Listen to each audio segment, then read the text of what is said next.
In a bustling compound in the heart of Lagos, Mama Kemi and Mama Samuel lived as neighbors.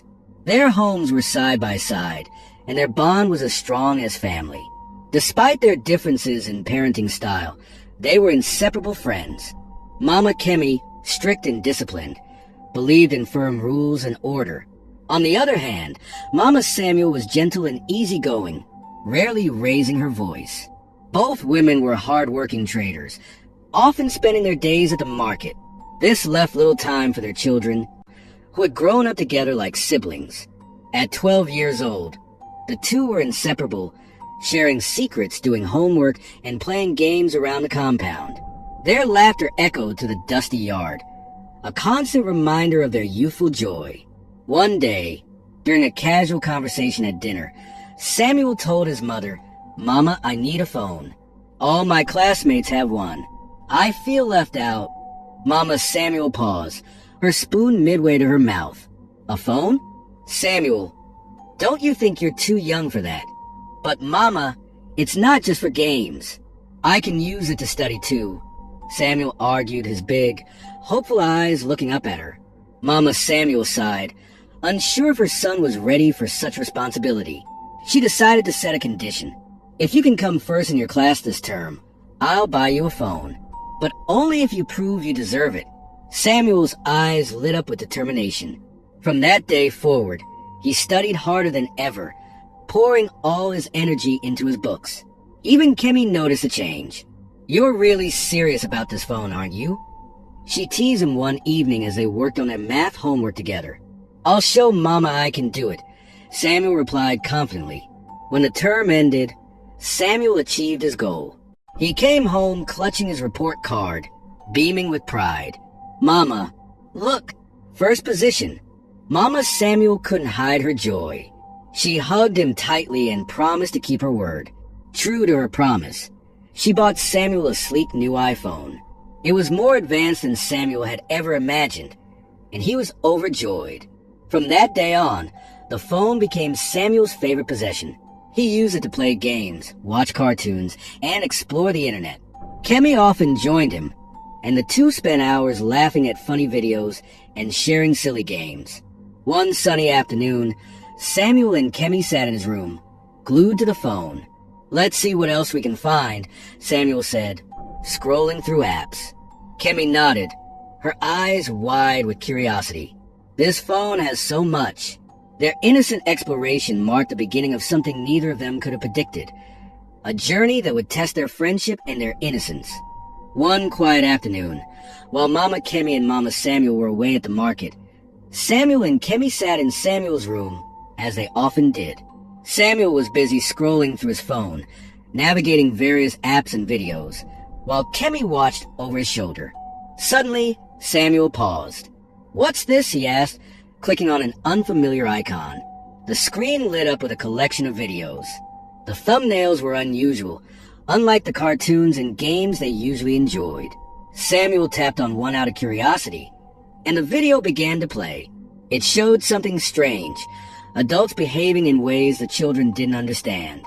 Samuel and Kemi stared at the screen, their faces a mix of confusion and curiosity. "What are they doing?"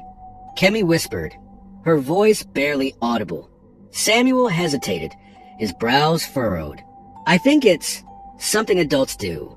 I've heard older boys at school talk about things like this." Kemi's face flushed. "Should we be watching this? It feels wrong." Samuel shrugged, unable to tear his eyes away. "It's just a video. It's not like we're doing anything bad." But deep down, both children felt uneasy. The video ended, but instead of closing the app, Samuel clicked on another one. As the minutes passed, their uneasiness turned into fascination. They didn't fully understand what they were watching, but the mystery of it drew them in. "Let's not tell anyone about this," Samuel said finally, his voice firm. "It's our secret." Kemi nodded, though a part of her wanted to tell her mother. She knew, however, that Mama Kemi wouldn't take it lightly. Her strict mother was quick to punish, and Kemi couldn't imagine the consequences if she found out. From that day on, Samuel and Kemi's afternoons changed. Whenever their mothers were away, they would lock themselves in Samuel's room to watch more of the forbidden videos. The once innocent laughter that used to echo through the compound was replaced by whispered conversations and stolen glances. Days turned into weeks, and the secret began to affect their friendship. They no longer played outside or did their homework together like they used to. Instead, their bond revolved around the hidden world they had discovered. One day, Kemi turned to Samuel as they sat in his room. "Do you think it's bad that we're watching these videos?" she asked, her voice trembling. Samuel looked uncomfortable. "It's just videos, Kemi. It's not like we're doing anything wrong. But what if Mama finds out?" Samuel's expression hardened. "She won't. We just have to keep it a secret." Kemi nodded, but her unease grew with each passing day. Then one fateful afternoon, Kemi said something that shocked Samuel. "What if we try doing what they're doing in the videos?" Samuel froze. "What? No. That's not a good idea, Kemi." "But why not?" Kemi insisted. "If it's something adults do, maybe we can understand it better." Samuel shook his head, his heart pounding. "I don't think it's right. What if we get caught?" But Kemi wouldn't let the idea go. Her curiosity was stronger than her fear, and she kept bringing it up until Samuel reluctantly agreed. The first time they tried, it didn't go as planned. Kemi felt a sharp pain and quickly told Samuel to stop. She ran out of the room, tears streaming down her face. For days, she avoided Samuel, refusing to talk to him or even look his way. Samuel felt terrible. He wanted to apologize but didn't know how. Finally, after several days, he approached Kemi at school. "I'm sorry," he said softly. "I shouldn't have agreed." Kemi hesitated before nodding. "It's okay. Let's just forget about it." Their friendship slowly returned to normal, but things were never quite the same. And then one random day, Kemi surprised Samuel again. "I think we should try it again," she said bluntly. Samuel stared at her in disbelief. "What?" "Kemi, no. The last time." "I want to," Kemi interrupted. "This time will be different. Please, Samuel. Don't disappoint me." Samuel's heart sank. He didn't want to say yes, but he couldn't bear the thought of upsetting Kemi. Reluctantly, he agreed. One day after school, Samuel and Kemi decided to stay behind in an empty classroom. The school was quiet, and most of the students and teachers had gone home. Kemi looked at Samuel with determination in her eyes. "Are you sure about this?" Samuel whispered nervously, glancing around. Kemi nodded. "We'll be quick. No one will know." They slipped into the school toilet, hearts pounding with both fear and anticipation.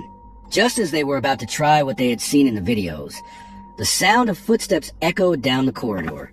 "Someone's coming," Samuel hissed, grabbing Kemi's arm. Panic set in as the footsteps grew louder. The children bolted out of the toilet, running in different directions. It was the school security guard, making his routine rounds. Fortunately, he didn't see them, but the close call left them shaken. When they got home that evening, both Mama Kemi and Mama Samuel were still at work. Alone in the compound, Kemi turned to Samuel and said, "We have to try again. This time, at home." Samuel hesitated, his fear evident. I don't know, Kemi. What if someone catches us?" "No one's here," Kemi insisted. "Our mothers won't be back for hours." Reluctantly, Samuel agreed. They went into Samuel's room and locked the door. Just as they were about to start, the sound of the front door opening startled them. "Samuel, are you home?" Mama Samuel's voice rang out. Samuel and Kemi froze, their faces pale with fear. Mama Samuel's footsteps approached the room, and she knocked on the door. "Samuel, why is this door locked?" Scrambling to cover up their actions, Mama Samuel's sharp eyes darted between Samuel and Kemi. Something about their behavior seemed off. "What's going on here?" she asked, her voice firm.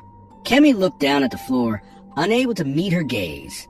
Samuel stammered, trying to come up with an excuse, but his mother wasn't convinced. "Both of you, sit down," Mama Samuel commanded. "Now tell me the truth. What have you been doing?" The children exchanged nervous glances. They knew they couldn't hide the truth any longer. With trembling voices, They confessed everything. The videos, their curiosity, and their attempts to mimic what they had seen. Mama Samuel listened in stunned silence, her heart sinking with every word. She felt a wave of guilt wash over her. How had she missed this? Had her focus on her business blinded her to her son's needs? Taking a deep breath, she said, "Stay here. I need to talk to Mama Kemi." Mama Samuel walked across the compound to Kemi's house and told her everything. Mama Kemi's face turned pale with shock. She stood up abruptly, pacing the room. "This is all Kemi's fault," she snapped. "She's the one leading Samuel astray." Mama Samuel shook her head firmly. "No, it's not just Kemi. Both of them are involved, and we need to handle this together as mothers." For the first time, Mama Kemi sat down, her usual strict demeanor replaced by worry. "What do we do?" she asked quietly. "We need to talk to them, and more importantly, we need to get them help," Mama Samuel replied. "Therapy, counseling, whatever it takes to guide them back to the right path." The two mothers returned to Samuel's house and had a long talk with the children. They explained the dangers of the content they had been watching and why their actions were harmful, though their words were gentle. The children could feel the weight of their disappointment. After that day, things changed in the compound. Mama Kemi became more attentive to Kemi, softening her strict ways to create a more open and trusting relationship. Mama Samuel, on the other hand, made an effort to spend more time with Samuel, realizing that her leniency had left him without proper guidance. Eventually, both families agreed to seek professional help for the children. Therapy sessions helped Samuel and Kemi understand the consequences of their actions and the importance of making better choices. Despite the efforts to mend the situation, the bond between the two families was never the same. Mama Kemi decided to relocate to another state, hoping to give Kemi a fresh start away from the memories of what had happened. As the moving truck pulled away, Samuel watched from the compound, feeling a mix of sadness and relief. He had learned a hard lesson, one that would stay with him for the rest of his life. Moral of the story: it's important for parents to spend time with their kids, talk to them about safe and responsible phone use, and teach them about the dangers of certain content. Phones are tools that can help children learn and communicate, but they should be given only when a child is mature enough to handle them responsibly. Drop your opinion on the comment. At what age do you think parents should buy a phone for their children?